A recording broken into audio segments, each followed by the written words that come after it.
This session will explore the nexus between environmental sustainability, diet and animal welfare and its various complexities. Our 4 panellists will be providing their perspectives on the motion that sustainable, high welfare diets for humans and our animals means that we need radical reform within the food system. And I think the vast majority of us would agree that in light of the many societal and planetary challenges that we face, that sustainability is an imperative, it's a necessity. But the question is just how we enact it, and that's where viewpoints differ. Our first speaker is Sarah Ison, Head of Research and Campaigns at Compassion in World Farming, who will be proposing this motion. So the floor is yours, Sarah. Thank you very much. And it's the 40th anniversary, and it's my 40th birthday today, since no one's mentioned it so far. So it's quite a coincidence. So my role at Compassion in World Farming is to provide evidence to support a drive in change towards our mission to end factory farming. So that's what my presentation's going to focus on very much. I'm just going to give 2 key points. I could overload you with facts, which I probably will, but 2 key points to start with.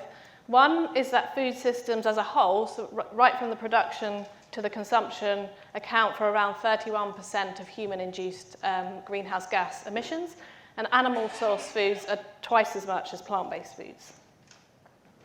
The second point is that farmed animals use over 3/4 of agricultural land, and that land includes land for grazing, but also around 40% of arable land is used to feed animals, and then around 1/3 of the grazing land could be arable land, and at the same time they only provide 18% of the calories and 37% of protein in human diets.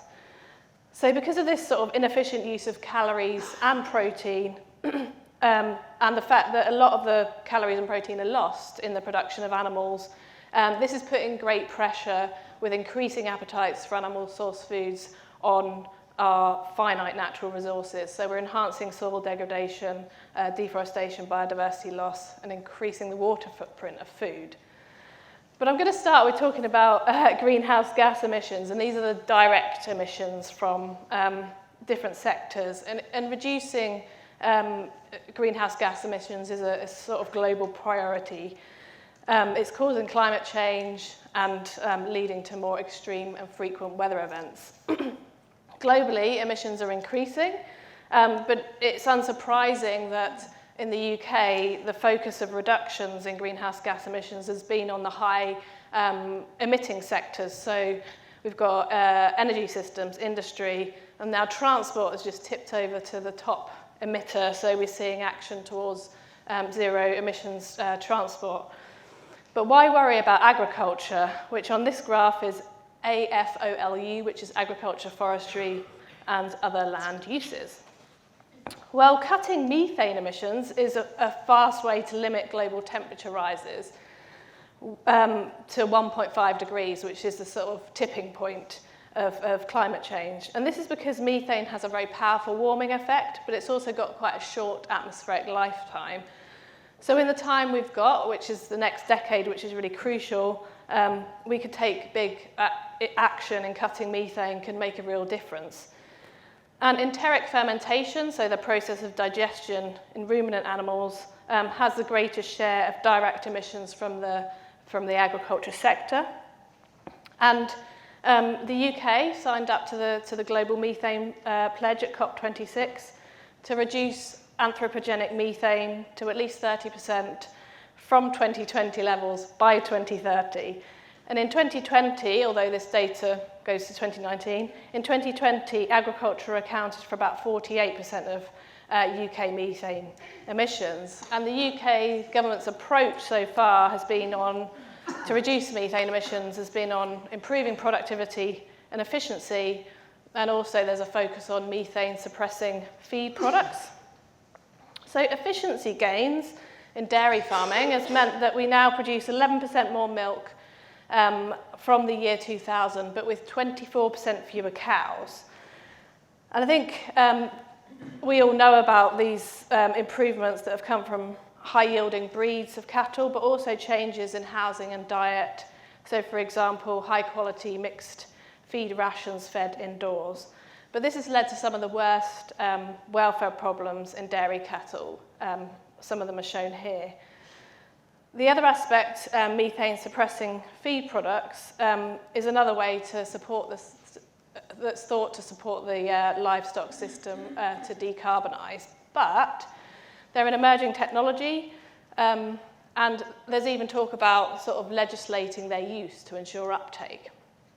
And I was looking into it for a government consultation on methane suppressing feed products, and actually found this paper that said, even if the whole world, every single cow in the world, 100% global adoption, and this is not just cows, it's all ruminants, sorry, used methane suppressing feed additives, which is highly unlikely, it's still not enough to limit global temperature rises to 1.5 degrees, given the projected increases in livestock numbers.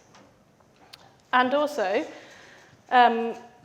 methane suppression and feed products potentially means more indoor housing of grazing animals, which is not the right move towards good animal welfare.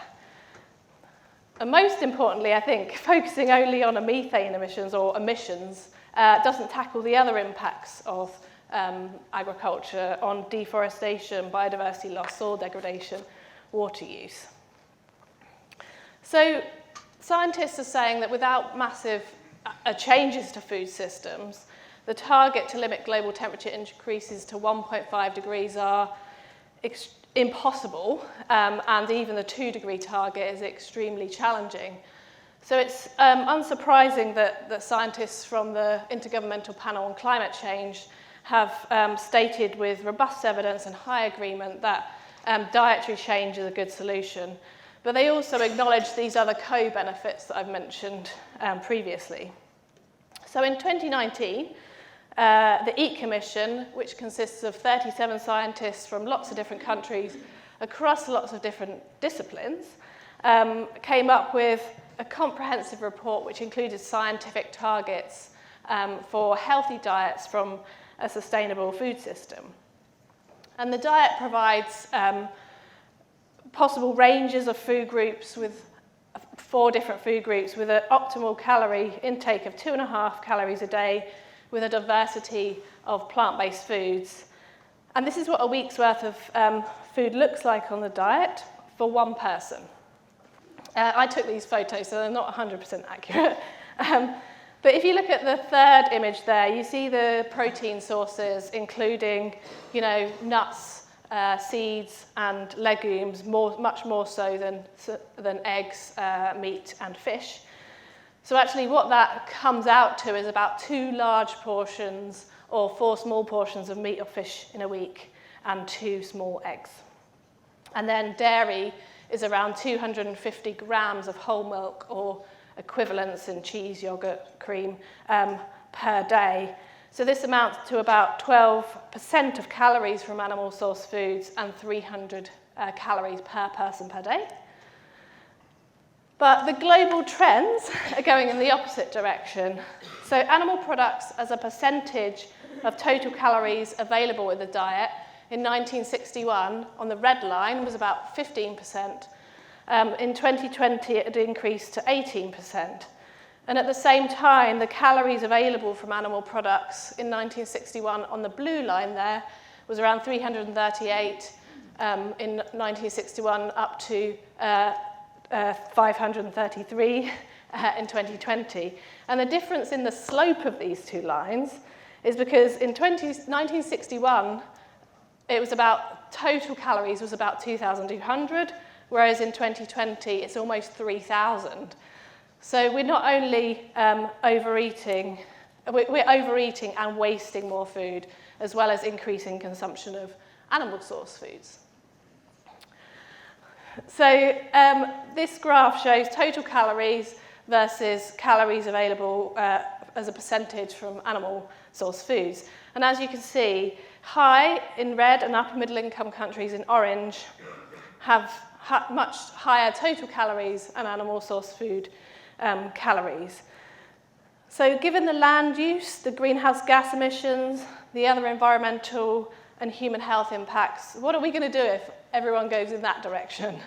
And The point is we already produce enough food, broadly speaking, to feed more than our global population and the increases that are predicted, but we just need to go in this direction to be able to do it. So my final slide is, I think what this debate is going to move around is two sort of contested versions of the future. One being of sustainable intensification with business as usual consumption, and the other of agroecology, which would require dietary change to work.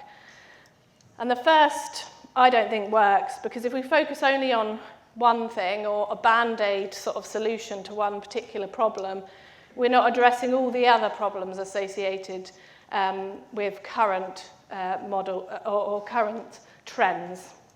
And also, if you've got the paradox of increasing productivity, reducing costs, increasing demand, and all the a vicious cycle, really. But by taking an agroecological approach with farmed animals as part of a regenerative solution, we're more likely to enable a sustainable food system, but this requires many changes, one of which is that dietary change. And, you know, again, we already produce enough food, we just need to use it more efficiently. Thank you very much.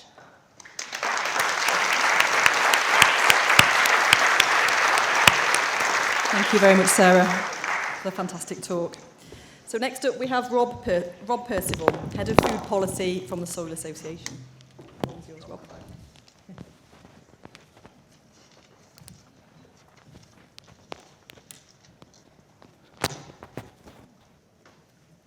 Does this work? No. That should.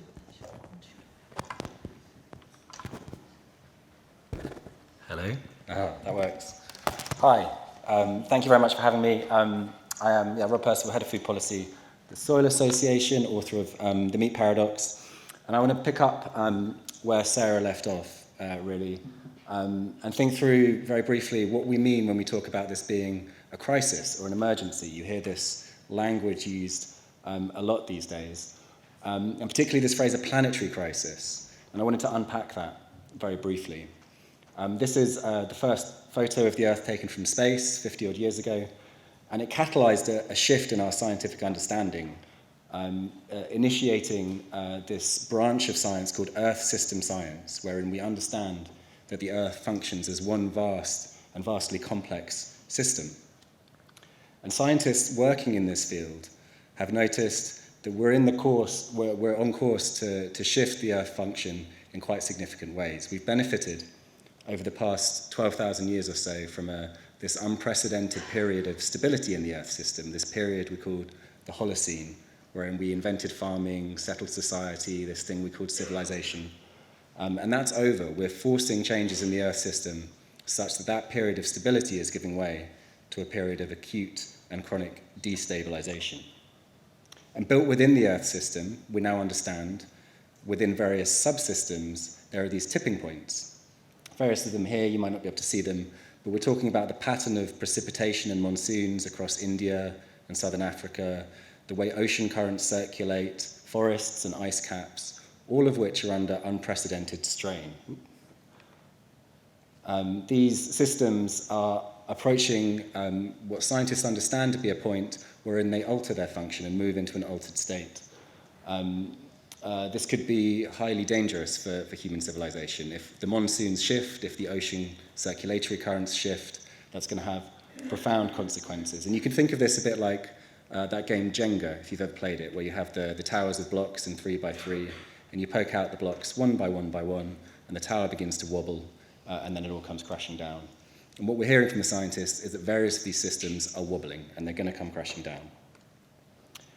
And we've already heard that 1.5 degrees might be the threshold upon which this elevated risk comes into play. 1.5 degrees from the Paris Agreement is sometimes spoken of as a target. It's not a target, it's a scientifically agreed upper boundary below which we can be pretty confident that these types of feedback effects and tipping points won't be triggered. I don't know why this keeps skipping. And beyond which we're at elevated risk of those tipping points being activated. So we're in very dangerous territory because we're due to step over that threshold this decade.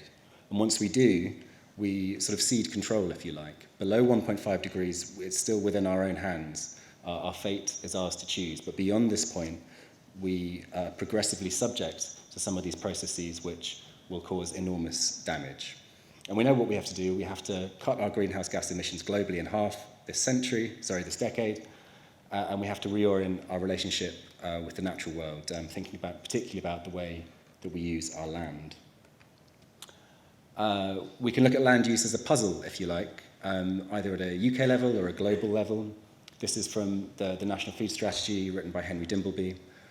And we have competing demands that we are placing upon our land. And if we're going to get to where we need to get in the context of the ecological emergency, if we're going to cap our greenhouse gas emissions and help rebuild our natural capital, then we have to use our land differently. And what you can see from this diagram is that much of our land, 85% of the land that feeds us, is currently devoted to animal agriculture one way or another. 40-50% of our cropland, huge swathes of pasture.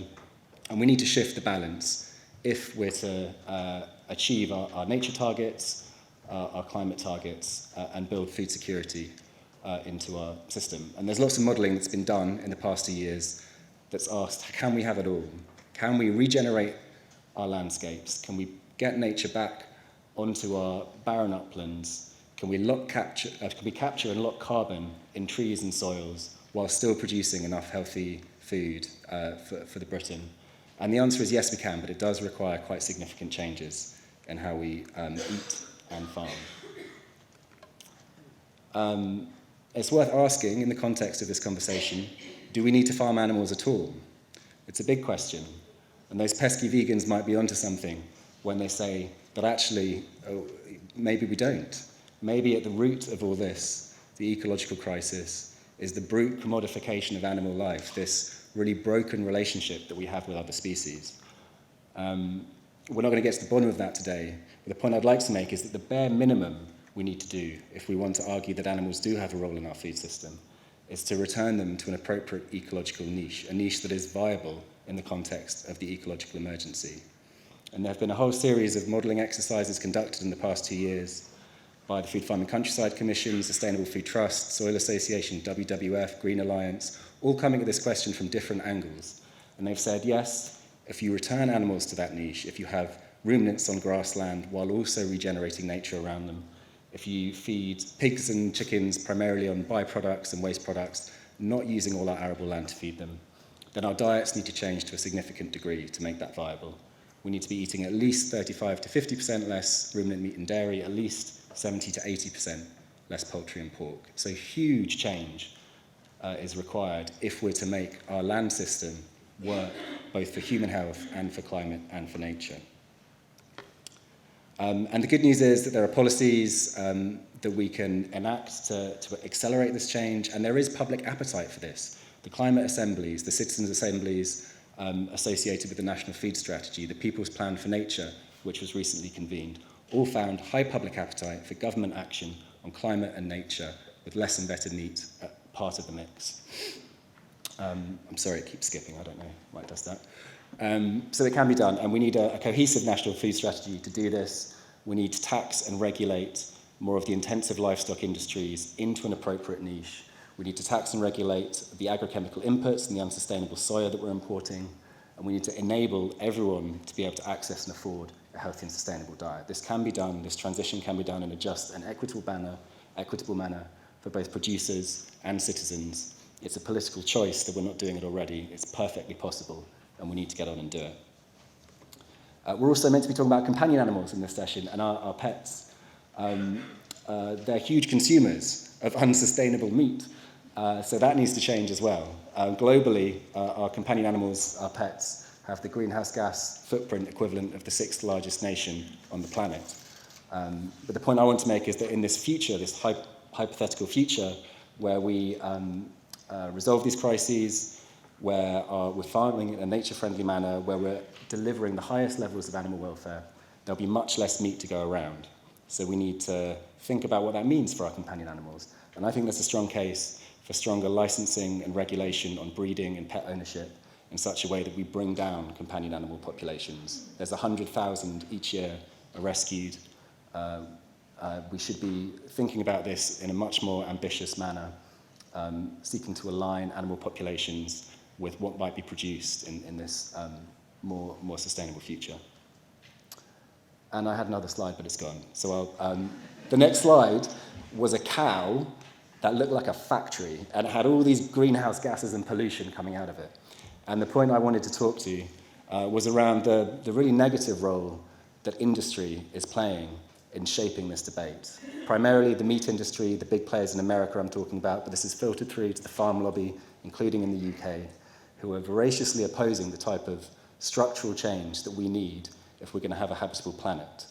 Okay, there are serious misinformation campaign going on that suggests we can just tweak our way out of this, faff around the edges, a few techno fixes here and there, and we'll get to where we need to be without dietary change. It's not true, and it's dangerous. The typical line from industry at the moment is to frame this all around greenhouse gas emissions, say, look, we have some things in the pipeline, some seaweed supplements, some better genetics, and if we just wait and see how these techno innovations work out, we'll probably be okay. It's not true. We won't be okay. There's no scientific basis for suggesting that we can get to where we need to be without mass dietary change. So we really, really need to become more aware, I think, as a community, those of us who are interested in animal welfare, those of us who are concerned about the pernicious role of misinformation in this debate. And you all, as vets and animal welfare professionals, will have an important role to play, I think, in the future, in calling out some of this misinformation and in taking a more radical stance in this debate. If we're going to get to where we need to be, we urgently need to think bigger. So there might be in the future, for those of you who are vets, farms or parts of the industry that you refuse to work with, there might be a collective voice that you need to find to promote dietary change, to support this transition. This isn't going to happen unless we all come together around a really clear vision of what's at stake and how we get there. So thank you very much for having me. Thank you so much, Rob. So we've heard from Rob and Sarah, who have been proposing the motion for radical reform of the food system. We're now going to hear from the other side. First up, we have Hilary Pearce, Associate Manager of Professional and Veterinary Affairs for the UK and Ireland, from Hills Pet Nutrition, who is opposing the motion. Thank you, Hilary. Thank you. It's interesting, we had a lot of debate about, do we really oppose this motion? And the answer is no. Of course we don't oppose sustainability and animal welfare, but as Laura mentioned at the beginning, the question is, how do we get there? So to continue on with Rob's theme about pet owners, how many in here are pet owners? How many of your pets sleep in your house, in your room, in your bed? It's okay if you don't want to admit it. And the term pet parent came up earlier today, and I know that's a very controversial term, but the role of pets in our society, in our families, has really elevated and changed over the last several decades. So what do we need to change in this industry to achieve the goals that I think we all agree are very important to achieve? Worldwide, pet food sales are on the rise. This has taken a sharp uptick since COVID as well. This is likely due to the boom in pet ownership since COVID, but also partly due to pet owners around the world having more and more access to commercial pet foods than maybe the home cooked in the scraps that they were feeding before. So this is a very big pie. We don't disagree with that. It's a big source of consumption, not just in the UK, not just in Europe, but around the world. In the UK Pet Food's 2022 report estimates almost 30 million pets in UK households. For the sake of today's discussion, we're going to focus on dogs and cats and their diets because they are the most commonly held pets in the UK, and I think we can argue that their diets also probably have the most environmental impact, being that they are often very inclusive of meat compared to maybe a guinea pig diet or a tortoise diet. Now, what goes into pet food sustainability? There are a lot of aspects that go into it. It's a consumption industry. It's also an agricultural industry. The number one aspect that we get questions about through the Hills consumer and clinic customer helplines is about package recyclability. This is the visible aspect, right? This is what people see. They're acutely and painfully aware every time they have to put one of those packets in the bin rather than the recycling. But this only makes up about 12% of the total sustainability picture for pet food.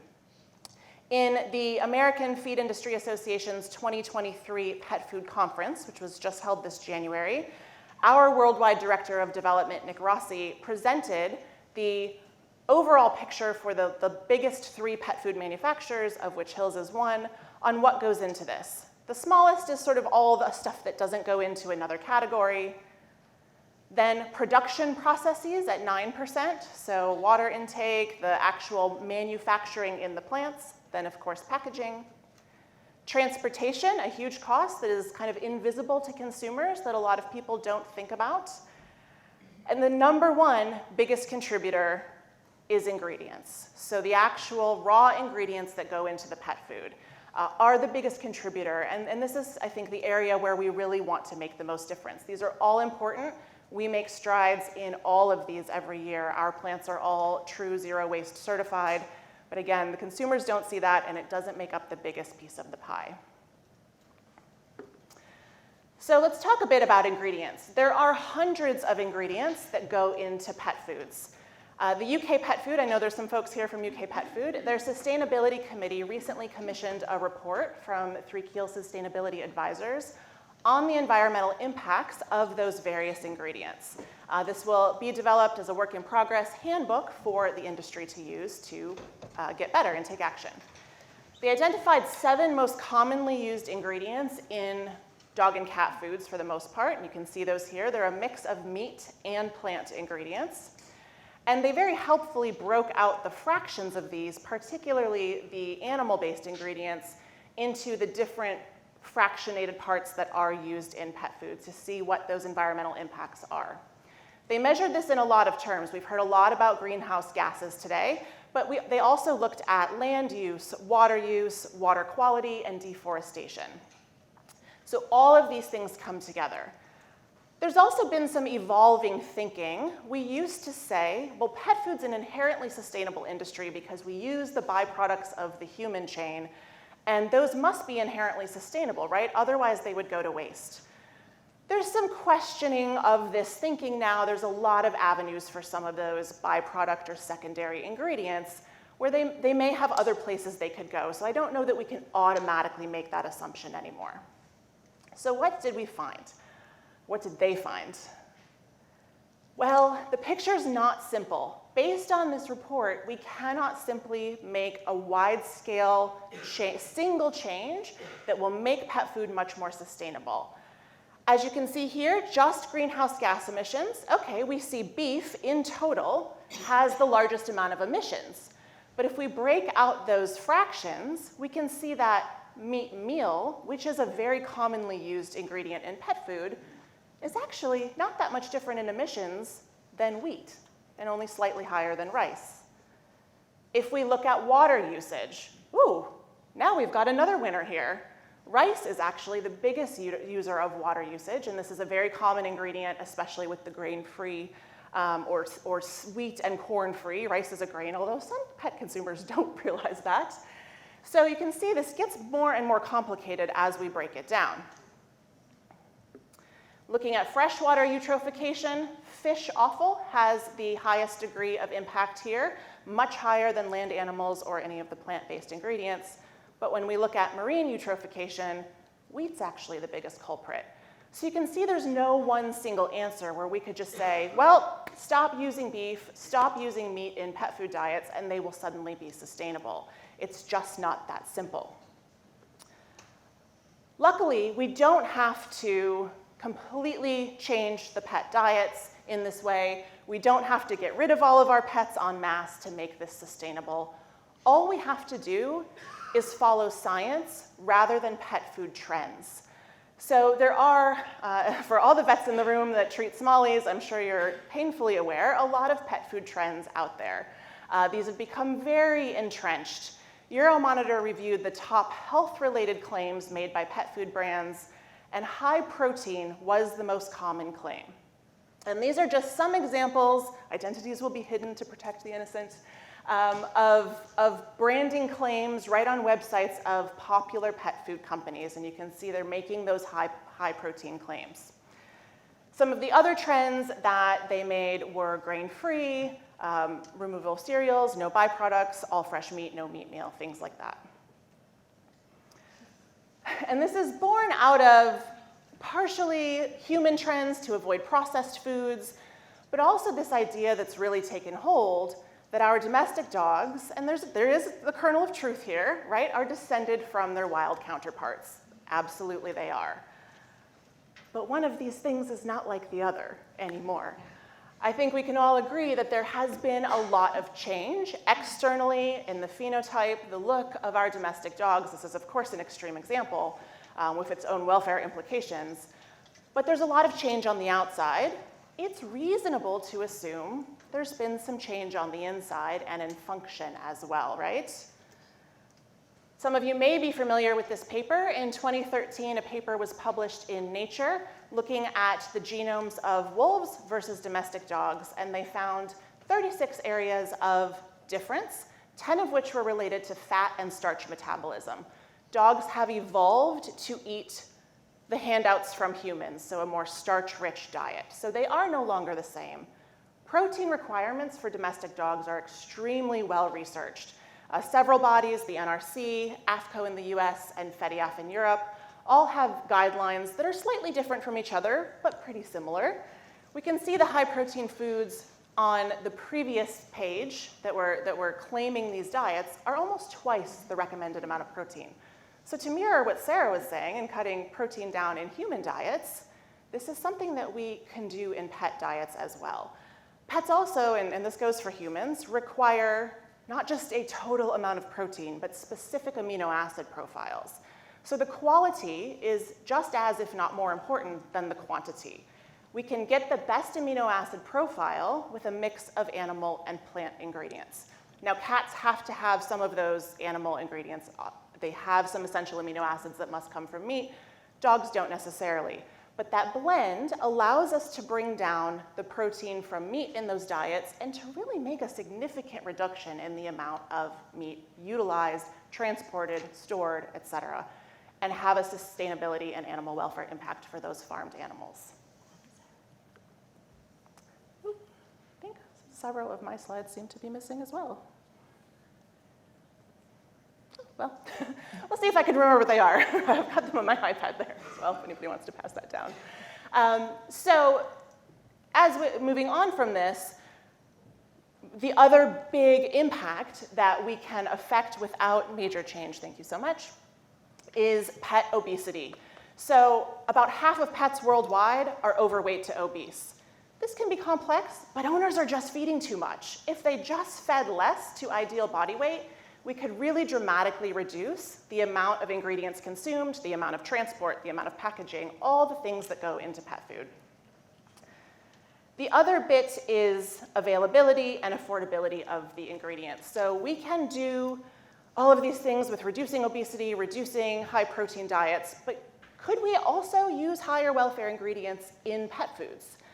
And the answer is yes, but. And I was going to show a paper that I published earlier this year that shows people are fairly willing, at least in the US, they say they're willing to pay more for pet food that includes or claims to include higher welfare ingredients. We also showed that they don't have a lot of knowledge about farming practices in general, and we know that willingness to pay studies don't always translate to point of purchase decisions. So there's a lot of work to be done, some education I think that we can do. But the main key points are to re-educate pet owners and pet store retailers about what constitutes a good diet for dogs and cats, and simply doing that will really make a big sustainability difference. Along with that, companies like Hills, we have an animal welfare working group where we are looking to shift many of our ingredients to higher welfare status. The availability is not yet there. We have been working on our egg sourcing, for example, to move to higher welfare cage-free eggs. There simply aren't enough of them available for us to make the amount of pet food that we need to make. So we do it in steps, stepwise, change. Hopefully the suppliers say, there's a market, we're gonna shift production and make more. And we can move the needle that way, but it can't happen tomorrow. It needs to happen stepwise. But in the meantime, we can make a big difference with our client dogs simply through re-education. I think that's time. Thank you so much. Thanks very much, Hilary. And last of our panel speakers today is Dave Roth. So if you'd like to take to the panel, to the podium, Dave. Dave is CEO of AgriEPI, who will also be opposing the motion. Thanks, Dave. And thanks for inviting me to be part of this discussion. It's fascinating. I've got a couple of things in preamble to mention at the beginning, one of which is the member of the august body that I graduated from in terms of my degree qualification is associated with this building. So I'm probably the only person in this building that's a member of the Institute of Mechanical Engineers, and I welcome you to my headquarters. The second thing I'm going to say is that I am CEO of AgriEPI Centre, but we're part of a family of 4 UK innovation centres, of which there are 2 that are having to grasp the nettle of sustainability in livestock. The other one is actually represented here today and is in the form of CL's, Centre for Innovation and Excellence in Livestock, and I'm going to embarrass the 2 people. I'm going to ask Fiona and Grace to wave and let it be known where they are. And we all jointly and severally have that challenge of sustainability in livestock. And also in deference to previous speaker, Hilary, that you might be forgiven for assuming that with the first couple of speakers that I'm probably General Custer in defending the indefensible in terms of livestock, particularly ruminant livestock, but I'm going to give it a go. So, if I just give you some facts and figures on global metrics, I'm going to walk through these slowly, just to give you a bit of background. Now, I've encapsulated and captured all of the global emissions from human-induced global warming. It's about 45.2 gigatons per annum, and I've deliberately focused on 2017. The reason will become apparent. Now, that is everything. So if that big stone hadn't hit the Earth 53 million years ago, and the dinosaurs were still around in some form or fashion and hadn't evolved to the capacity that we evolved to and the numbers we evolved to, there might have been a different thing. But anyway, that is the status in 2017 of global emissions from humans. The global food system emissions is 18.6 in the same year, and that equates to roughly 40%. Now, that is a huge number that we bear responsibility for in the food system. Now, that includes animal products, about 11.5, and cereals, pulses, lentils, etc., just under 6. But what's really interesting, and there was a Nature paper very recently, in the last couple of months, is the food loss and waste fraction of that has, until recently, in my view, not been fully captured. And the numbers have actually, unfortunately, tripped up.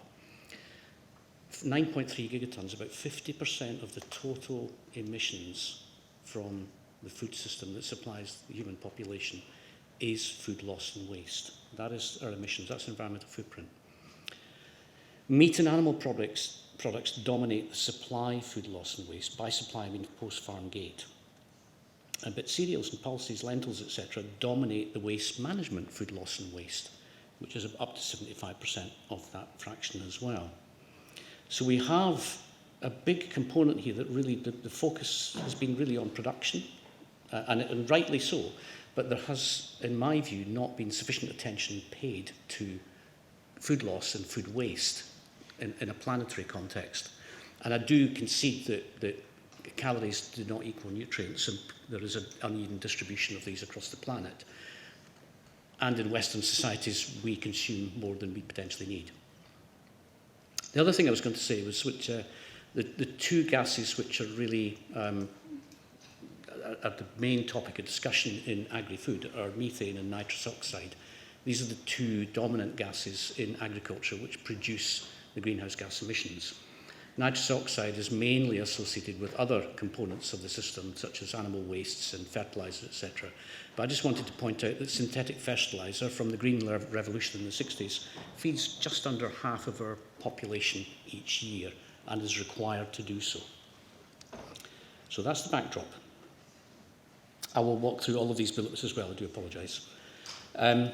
So the first one is IPCC AR3 and AR6. They use, sorry, that's all acronyms to do with the Intergovernmental Panel on Climate Change, use a metric called GWP 100, which is the global warming potential of a stock gas over a 100-year time horizon equated to CO2 in tonnes, or any other unit that's equivalent.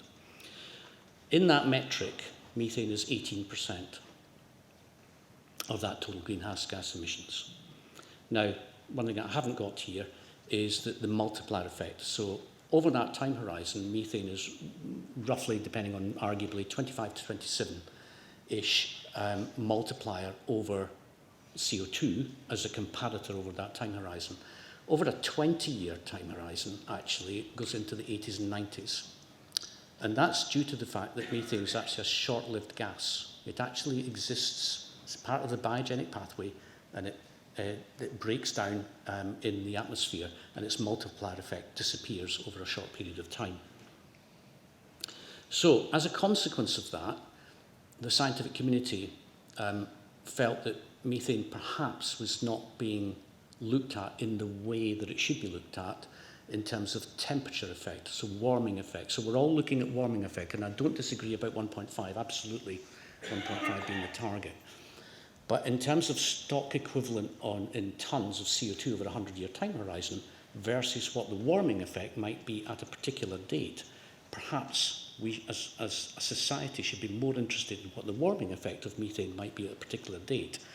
And if you take that metric, you're then talking about something called GWP star, which is relatively recent, and it's been in the scientific literature for a few number of years, but increasingly is looking like a solid metric for particularly short-lived pollutants such as methane.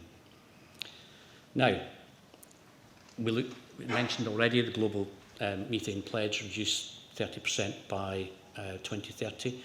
If we do that, under that metric, we get a 0.2 degrees C planetary reduction by 2050. Now, 0.2 may not seem a lot, but I can tell you in the current circumstances, it's an awful lot. And the other thing is, if we look at a 3% by decade reduction in methane, it will actually induce no planetary warming from methane. And that's a really interesting statement, because if you want to look at the equivalent for CO2, that's actually getting to net zero. So all the CO2 you produce is being absorbed elsewhere, that 2050 target. If on the methane trajectory we go a 3% by decade reduction, we're at that equivalent for methane. So that's a really important point to bear in mind. Moving to the guilty party, which is agri-food, we're about 40% of global emissions. It's the single largest source. Are you looking at me for time yet? No, sorry, okay. Livestock, as people are aware, is a dominant contributor to that, which is 80%, of which enteric methane, that which is produced in the rumen, is about 90% of that. And from a perspective of nitrous oxide, global greenhouse gas emissions from nitrous oxide is about 6% of the total, a bit smaller, and anthropogenic is about 40% of that. And agricultural nitrous oxide emissions are about 70% of that value. So please keep doing the maths. And the dominant emissions from a nitrous oxide perspective are fertiliser, nitrogen application and leaching and livestock manures. So that's the problem. Where's the solutions?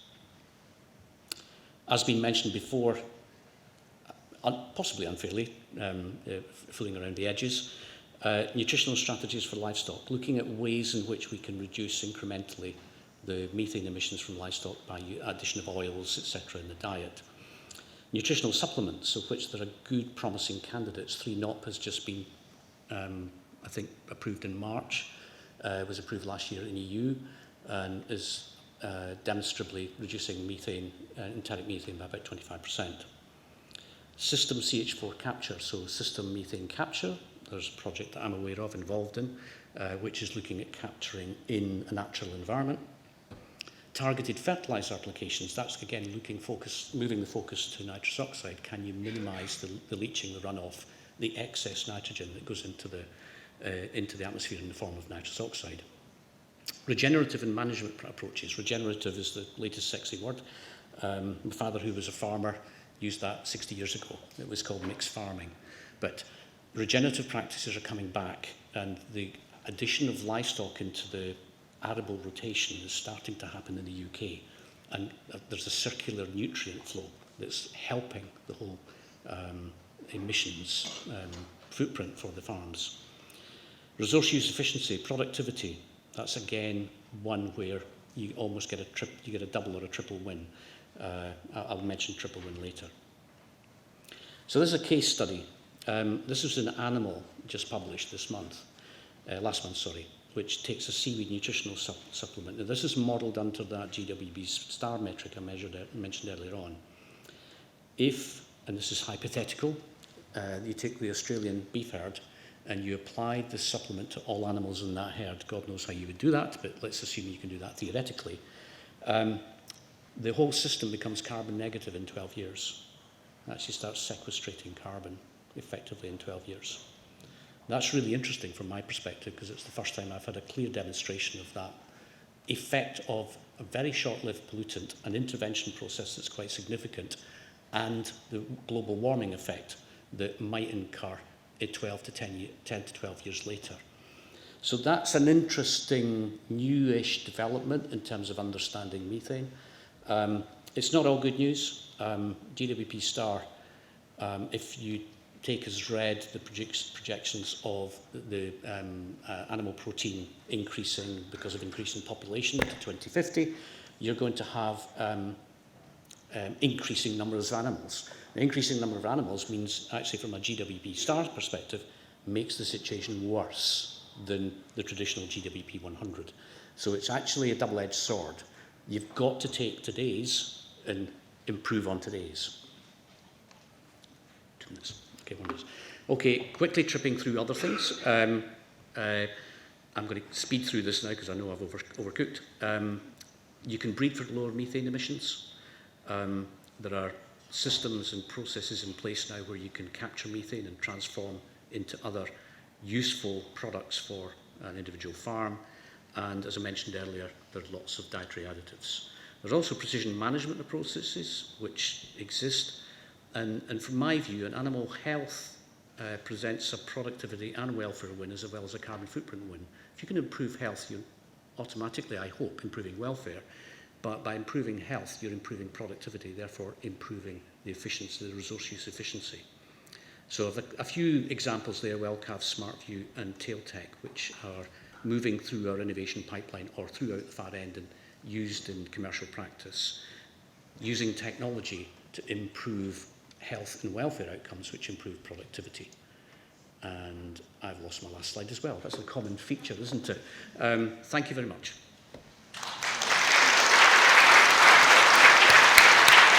Thank you very much, Dave.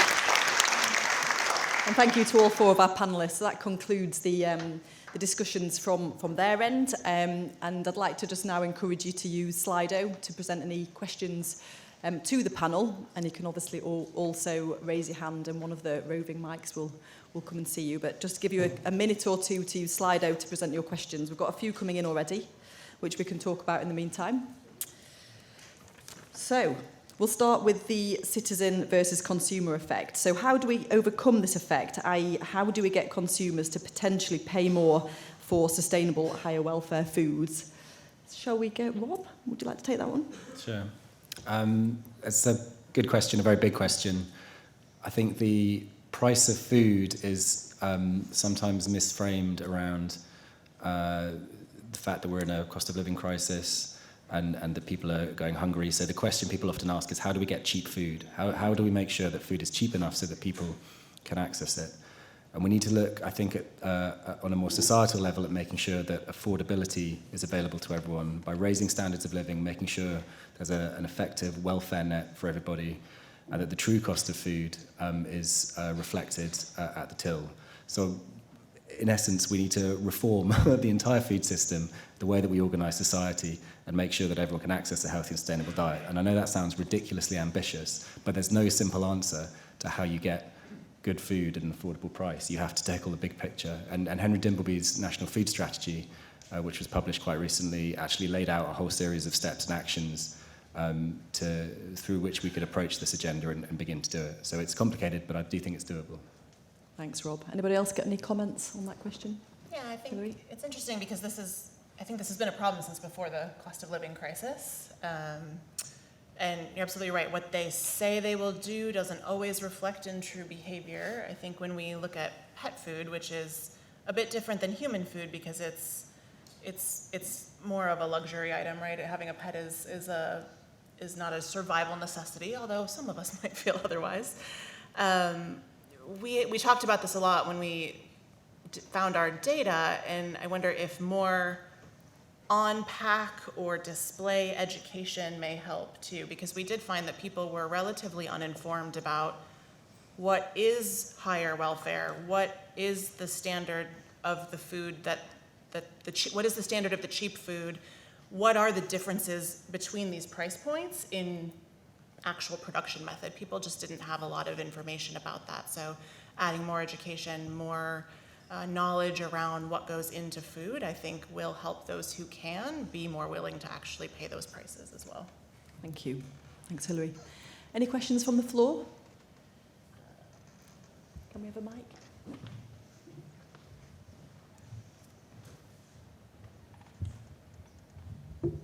Thank you.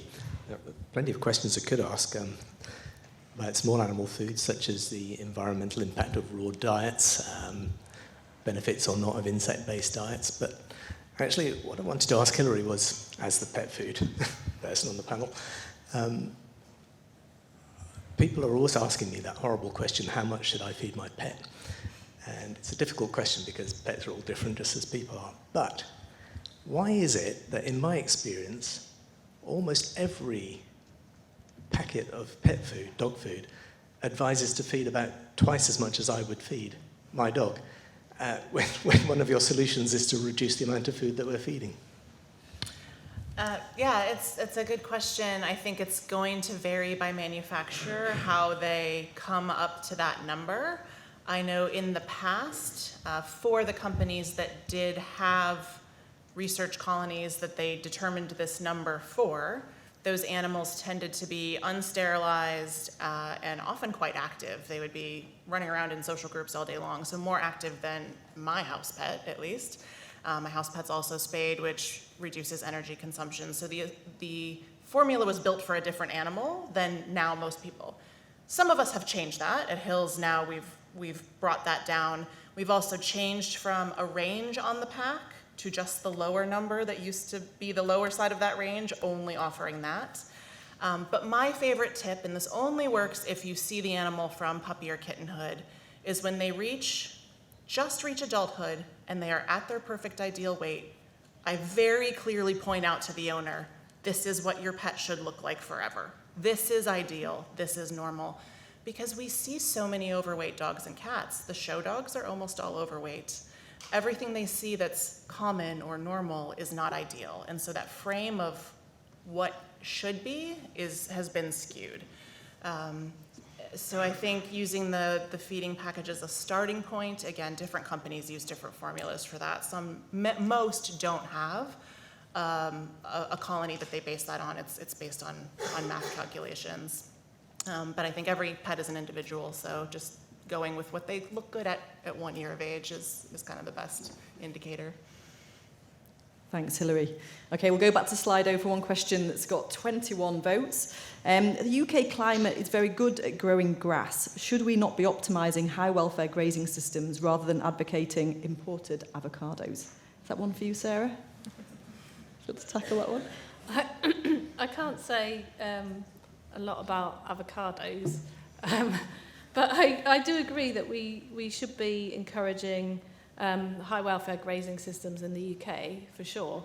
And I had a slide on the end of my at the end of my presentation that I could go up, but I won't in the interest of time. But we still don't produce enough ruminant meat to feed our appetites. So I think we're slightly over for sheep, but under for beef. So effectively, our consumption of those products, some of it, is someone else's problem in terms of emissions and environmental impacts.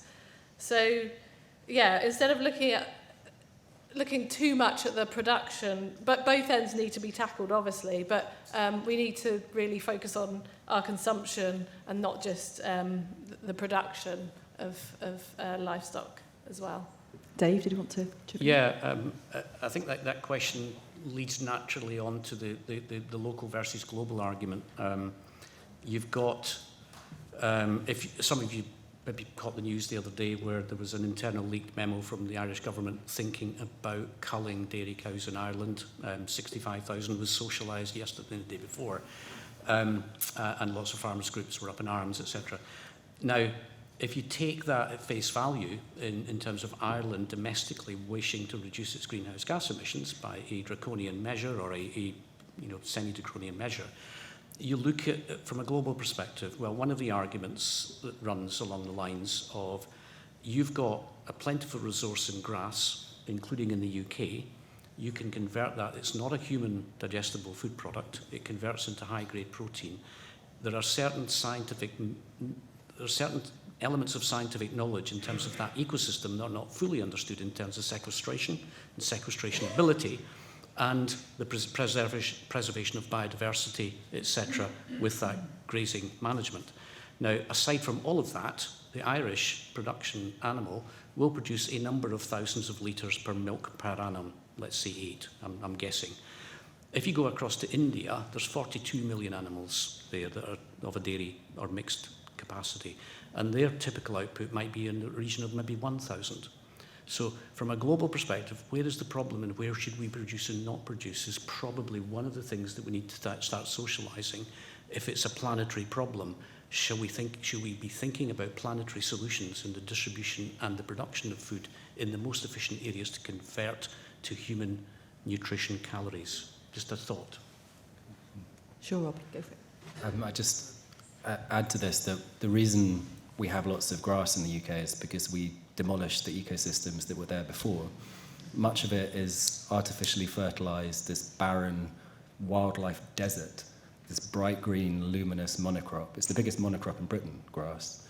And if we're going to resolve the climate and nature crises, if we're going to meet our legally binding targets for nature recovery and climate in the UK, then we have to bring nature back onto the land in various dimensions, and that will mean reducing grazing pressure in some areas, stopping grazing in some areas, allowing natural regeneration, huge amount of tree planting and natural tree regeneration. And there will still be some grassland as an important component for our food system at the end of that. But it's not true that grass is good and that all we can do with this grassland is graze it. It's typically in need of reform as part of the food system shift that we're talking about. Thanks, Rob. Any more questions from... Very good. Yes, Don Broom. Thank you. I agree with the last two speakers and your responses. I've been writing about sustainability for 10 years now, and the sustainability is about what is acceptable and what in the future we can accept. And so we've got to look at a wide range of different things. If you're talking about food production or any other activity, you've got to look at, there are lots of components of sustainability, and you've both actually mentioned things relevant to that now.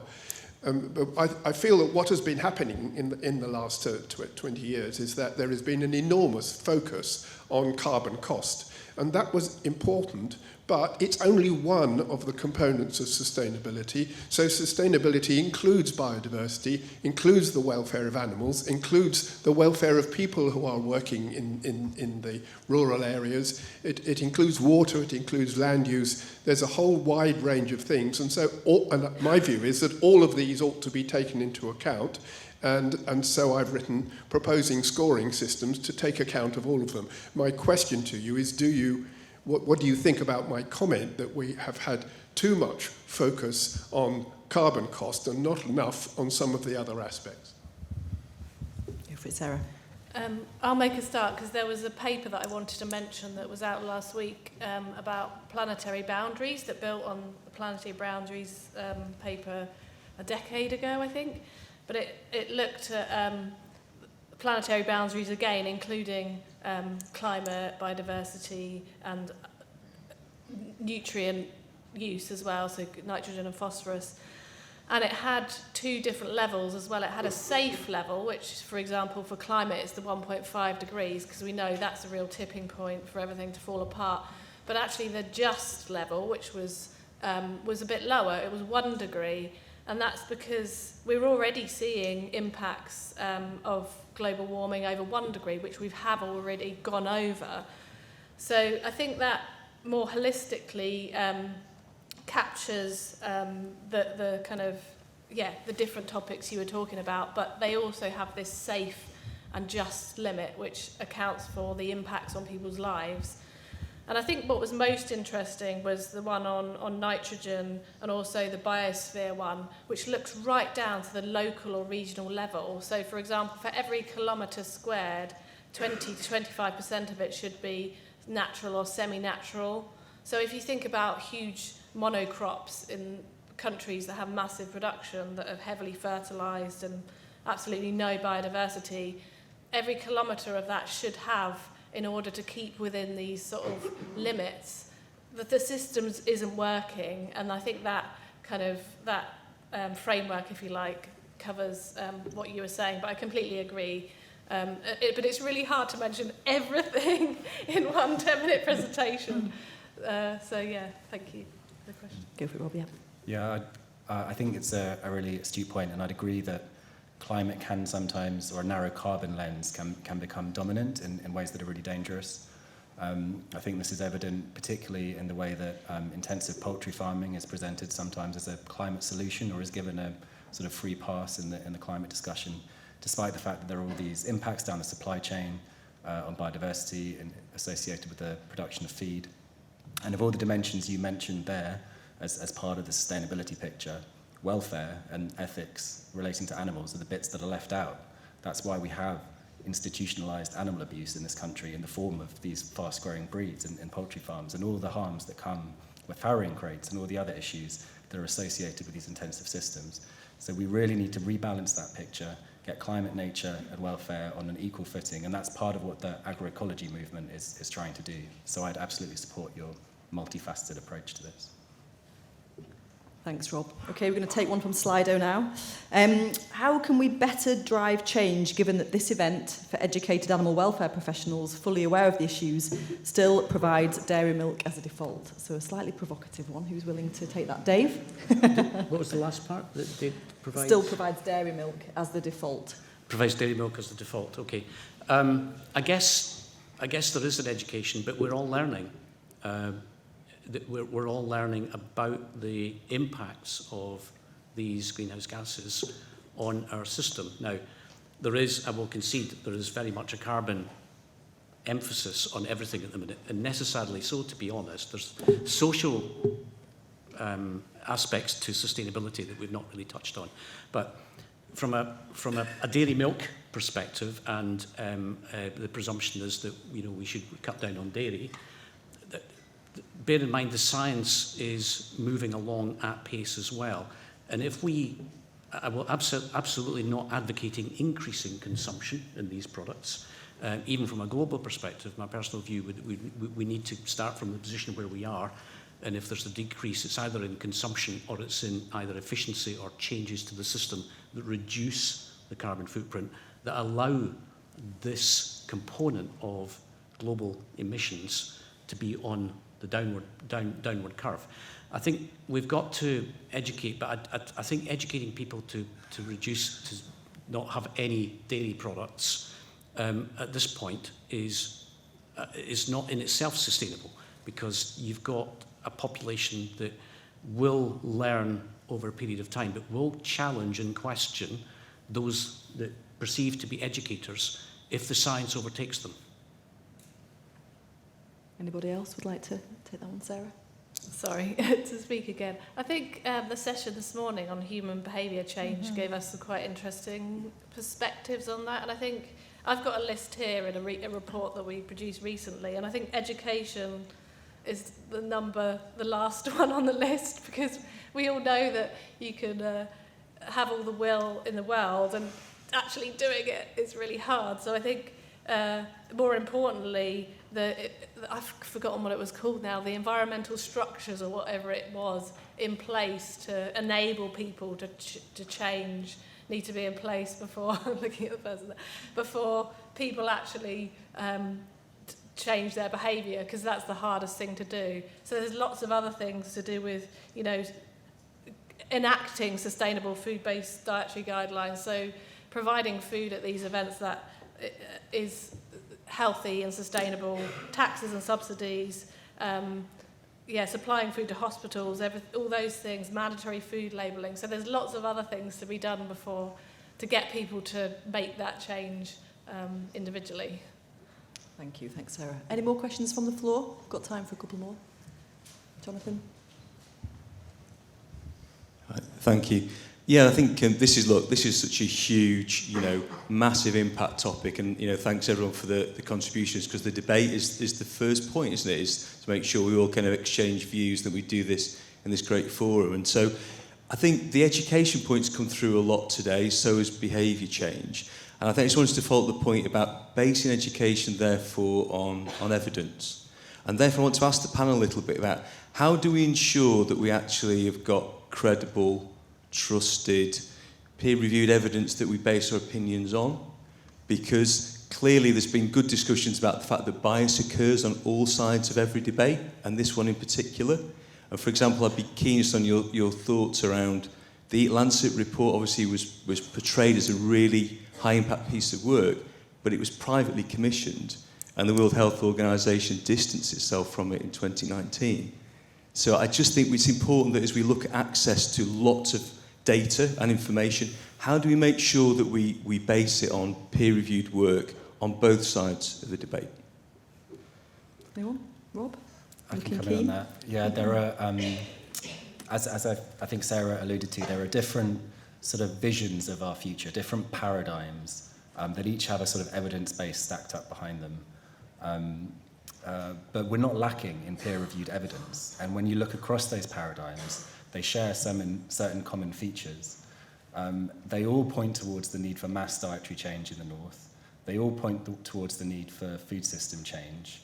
There are details to be debated about how that plays out on the ground, how we structure our food system, how we arrange production. But what is not open for debate is that the status quo is anywhere near sustainable. But we still have in this country prominent voices in the industry, in the farming lobby, who are fighting against the peer-reviewed evidence and are trying to protect the status quo, often for sort of understandable reasons. There's a financial interest, they're protecting their members. But I just want to mainly point out that we're not lacking in peer-reviewed evidence. There's a huge body out there which suggests that we need radical change. Thank you. Yeah, I can just chime in from, I guess, the pet food and vet perspective. I was chatting with somebody about pet obesity earlier, and what are we going to do in our next education campaign? And we talked about, everybody already knows. They know the data, and it's not controversial. But it goes back again to the human behavior change. Maybe the data is not the answer to enact that change. How do we get to people's why? And that might be different for different people. So if I've got a fat pet, I've been told every year that this is going to decrease my pet's lifespan and give them more diseases, and I'm still not doing anything about it. But would the sustainability angle resonate with me as a pet owner? And I don't think we've ever taken that angle in our conversations with pet owners around their pet's weight. So I do think that the data is important, and having data is the starting place. But somehow the communication, the science communication to the public, finding their emotional resonance to make them care about the data, I think might be the piece we're missing in a lot of cases. Dave, did you want to briefly comment? Yeah, I think one of the things that influences behaviour is labelling. You've seen that with the egg industry in the last 5 years or so. It might be, and it's not there yet, is that the sustainability metrics associated with labelling conform to a recognised standard that's scientifically underpinned transnationally. And that includes imported product, it includes your avocados or whatever. It includes that life cycle analysis of everything. You cannot legislate for post-consumer because although in the figures I presented, they're incredibly large, you have to train and educate there as well. But in terms of the supply end, I think a labelling system that was well recognised and understood and accommodated all the new, emerging and existing science as far as possible, that would be, I think, the biggest single thing that would take informed consumers down a pathway to sustainability with them. We mentioned it this morning. You don't impose decisions on people. You let them make their own decisions in the right direction, and that gets far better buy-in than telling people what they need to do. Thanks, Dave. I'd like to just circle back to Hilary for this last question that's very popular on Slido. So if you could keep it brief, Hilary, that would be great. But the BVA takes a less but better approach to livestock, but not pets. Do we need to reduce the pet population? And if so, how do we achieve that? It's that's going to be a hard one to keep brief. I think it also goes back to the local versus global question as well, right? This question is very different depending on where in the world you are. As the native Californian, I'd like to speak in defense of avocados, but where I come from, stray dogs and cats are a huge problem. Unowned dogs and cats, probably 3 times a week I would see an unowned dog or cat. That's not as much of a concern here in the UK, not to say that there's no animals needing to be rehomed, but it really depends on where you are, what your answer to that question is.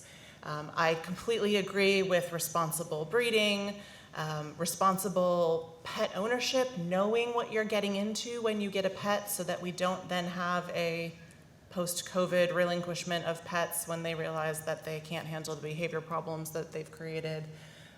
There's a lot that goes into it, so I don't know that we need an en masse reduction here, so to speak, but continuing efforts on education about sterilization and responsible ownership and breeding is never going to hurt anything or anybody. Thank you. Yeah, that sounds really doable.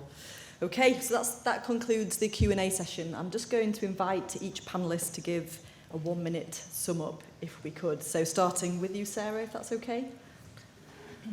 Thank you. I want to circle back to one question I spotted on Slido is, given all the other issues, crises after crises, should we worry about animal welfare? But actually, it's not what we can do for animal welfare, it's what animal welfare can do for us, because without that piece in the puzzle, actually, that's a big reason why the alternative system can't work, because we simply cannot get the quality of animal welfare, the good life that we want for animals with that approach to intensification.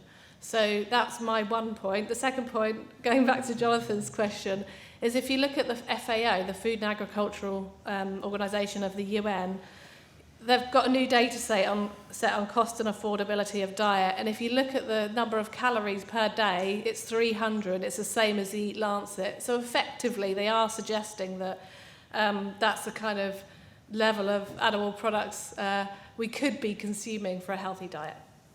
Thanks, Sarah. Rob? Yeah, I wanted to end on a positive note, because there is this huge crisis on our hands, this real misbalance in the sort of scales of life. If you look at by biomass, 96% of all the mammals on the planet are humans and our livestock, and only 4% are wild. If you look at birds, it's 70% of all birds that are farmed poultry. So we've got ourselves in this profoundly unbalanced situation. But all the solutions to the ecological crisis, the actions that we might take to rebalance this, are all the actions that we should be taking anyway to create a fairer and more equitable and healthier society. Everything that is confronting us in the climate crisis, in the escalating global inequalities that come with it, the types of solutions that we're talking about in this debate is all good stuff. And actually, we still have time to create a far more equitable and healthier society. We can bring colour and character back to our countryside. We can regenerate these lost ecosystems. We know how to do this. There's nothing standing in the way, except for political will and a bit of imagination. So there's a huge amount to be gained if we get this right. So I say we just get on and do it. Thanks, Rob. Hilary? Yeah, just to build on what Sarah just said and Donna Broom you brought up, I think that we need to stop buying into the zero-sum game mentality. If we improve animal welfare, we decrease human welfare. If we improve environmental sustainability, somebody suffers. I think we need to start thinking more in terms of the one welfare approach. We know that this is beneficial to everybody, and again, going back to the first talk, finding those shared values. People who care about pets, it's easy for them to then care about farmed animals if we just help them make the connection. People who care about other people, if we can make the connection for them, it's easy for them to care about environmental change.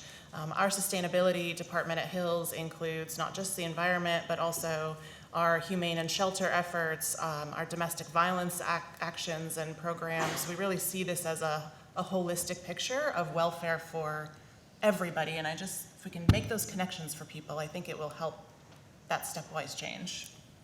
Thanks, Hilary. Dave? Yeah, very quickly. I'm the eternal optimist. I think there will be a combination of things that happen. I think there will be a technology drive to try and solve issues as far as it goes. There will be a cultural change, I think, that will necessarily happen, because I actually genuinely believe that food prices will not go back to the price points they were a short few years ago. I believe that this sustainable increase in food prices is going to remain with us to a large extent over the short to medium term, and therefore we need to rethink that value and that additional value in that food supply chain allows us, potentially the actors in that supply chain, to think more in terms of sustainability, in terms of biodiversity, in terms of all the other things that need to be metriced. And I agree with you, Rob. I think we need to change direction. But I still think we need to, one of the important things is we still need an element of food security in everything that we think about going forward. One of the things that's really important is, I mentioned the Irish one, from a global perspective, if you change things locally to the detriment of food security, you possibly export a worse problem elsewhere in the world, where you perhaps, in your own environment, have the ideal opportunity to be the most productive in that area. I'll leave it at that. Thank you very much. Thank you very much to our four panellists. That's been a brilliant discussion. We're not going to ask you to vote on the motion as an audience, but instead we're going to ask you to answer in 5 words or less on Slido on the polls screen. If you could answer the following question: what can we do to solve the challenge of feeding ourselves and our animals sustainably? And try and do so in less than 5 words, please. We'll get a word cloud on screen shortly. And then after that, we'll invite Alice up. Sorry, Alice. A couple more minutes. No, it's fine.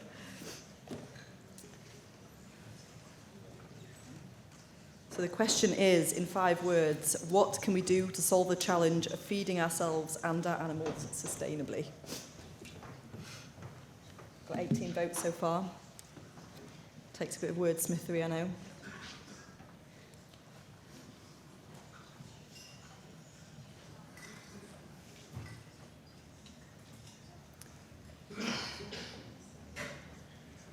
Oh, there it comes. Nice.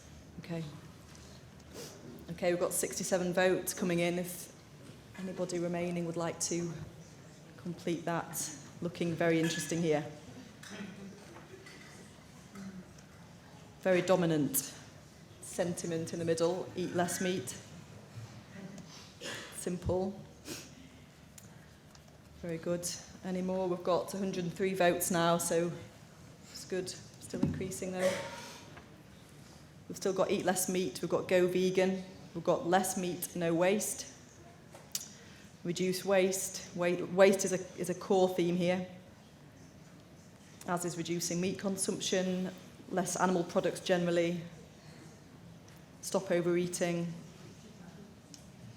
Yeah, it's pretty dominant with that. So the main themes here are eating fewer animal products and reducing our waste, and really that is they're the dominant themes here.